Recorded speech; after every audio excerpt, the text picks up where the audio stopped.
Hello everyone, I would love to show you the life science 4th grade lesson that I created on producers, consumers, and decomposers. I made this lesson on Nearpod, and fun fact, I actually used Nearpod all the time as a student, so using it as a teacher was an exciting experience, and Nearpod is very simple to use.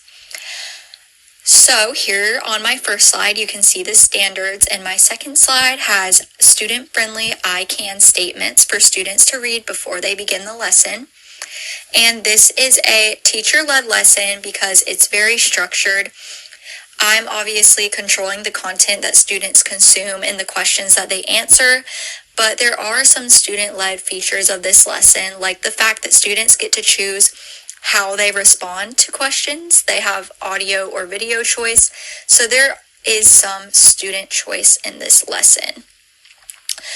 I started the lesson with a hook of an open-ended question that says, what do you think would happen if plants disappeared from the environment? I feel like asking unrealistic hypothetical questions is a great way to get students engaged and turn on those higher order thinking skills. Students will obviously never know a world without plants, but having them think about a world without plants starts making them think about the connections between plants and animals and decomposers in the environment.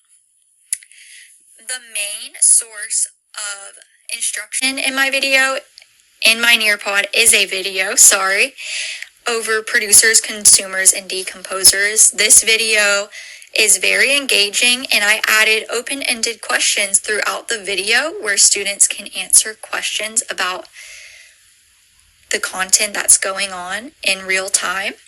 And for review after that video, I made a matching game for students to play, and it gives instant feedback to help students learn. And then I answered that question about what would happen in the world if there were no plants, and I connected that to producers, consumers, and decomposers to help students learn. And part of my learning objectives are for students to be able to draw a model showing the roles of producers, consumers, and decomposers in the environment.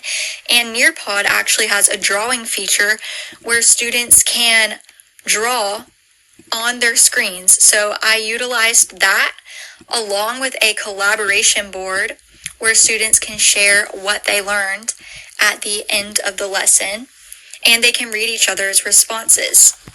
I wrapped up the lesson with a little slide explaining what students learned, and I showed them an accurate example of a model for them to check their work.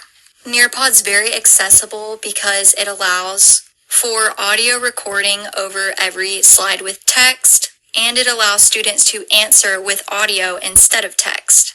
Using Nearpod taught me that it's okay for lesson planning online to be simple.